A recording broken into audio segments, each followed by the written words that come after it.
And welcome to the Principles of Accounting course by StudySpace. In this video, we'll be studying the fifth topic of our course, which is going to be how to account for companies that have merchandise or have stock in their inventory. So there are two specific types of products provided by companies. One is services such as StudySpace. Such a company does not have any inventory and therefore does not need to account for it, while a company with inventory or merchandise would need to account for the procuring amount in order for it to perform efficiently.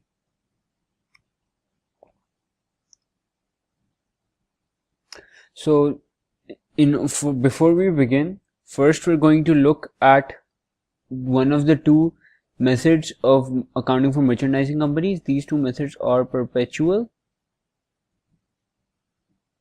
and periodic.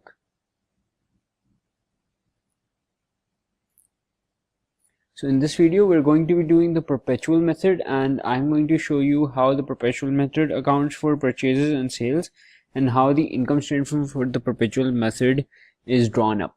So first off, we're going to look at the income statement of a perpetual method company. In the income statement, the first item of business would be our sales.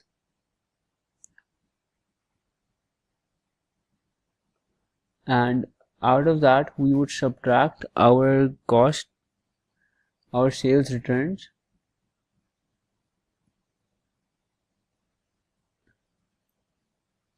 and our sales discounts.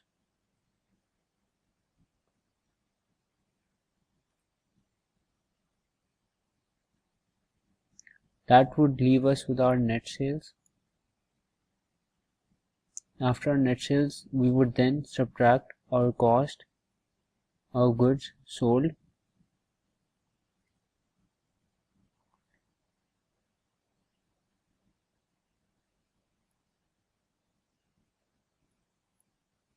which would leave us with our gross profit.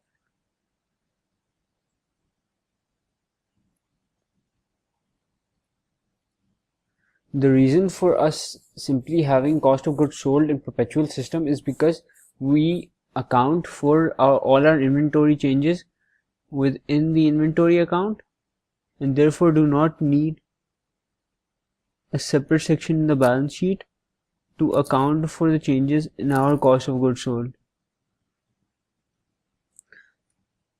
So therefore we're going to be looking at the perpetual system first.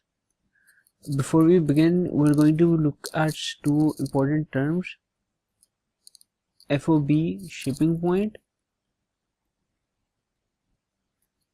and FOB destination point.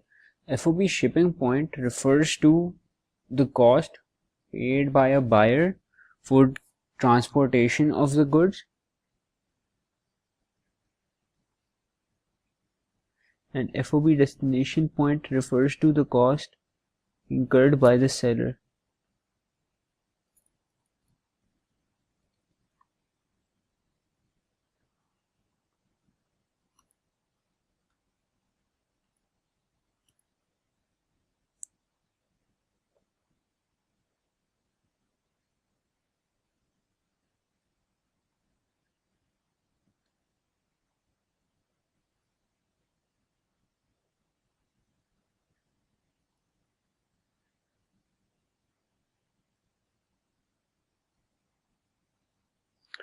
So to start off, first of all, we're going to look at purchases and how their entries are made under the perpetual system. So purchases under the perpetual system.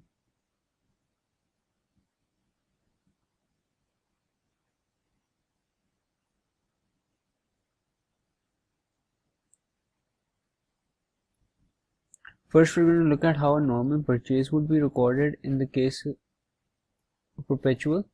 So for purchase, what the entry that would have been passed would be that our inventory would be debit and our account payable would be credit. The second entry that we're going to look at is the purchase returns entry.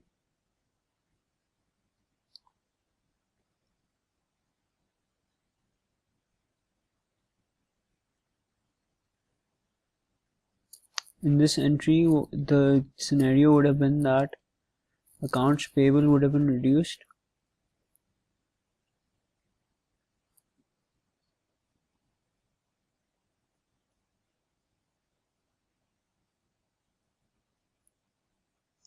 and inventory would also have been reduced.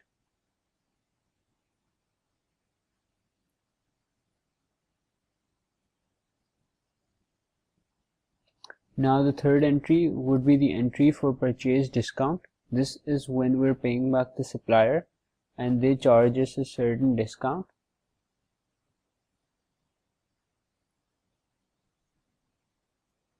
In the case of purchase discount, the entry that would take place is that account payable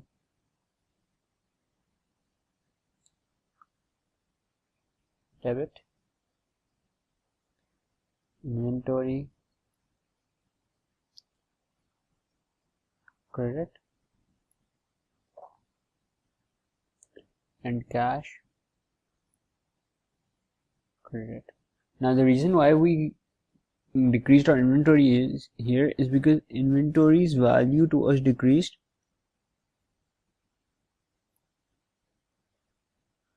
Therefore, we decreased it in our books of accounting to show the fair image and proper value of it. Now, moving forward, we're going to be looking at the perpetual entries for sales. The perpetual entries under sales are a little different from periodic, because in the case of perpetual entries, the sales would have two simultaneous entries.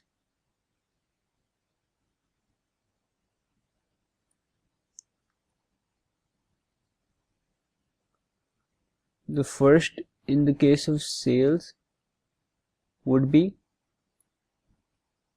our account receivable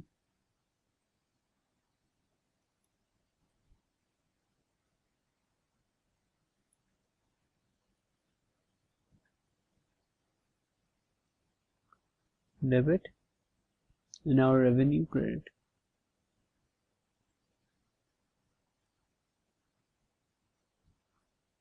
The second entry for this would be cost of goods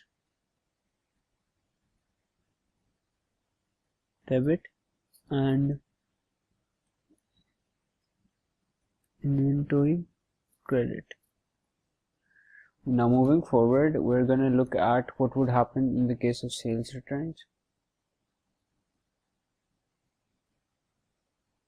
In the case of sales returns, we would have our cost of goods sold as credit and our inventory as debit.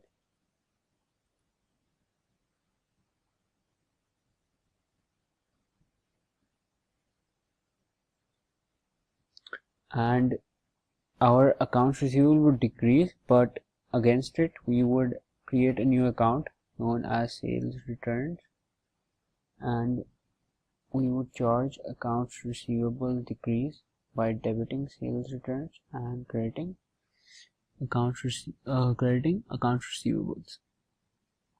Moving forward, we're going to look at sales discount. In the case of sales discount, since this is a payment to us and we're charging a discount, we would show that our accounts receivable has diminished by cash debit, and since sales discount would be an expense for us, sales discount debit and accounts receivable credit. So that is it for the perpetual system. For other examples and questions, you can refer to the book. In our next video, we will be starting with the periodic system. Thank you.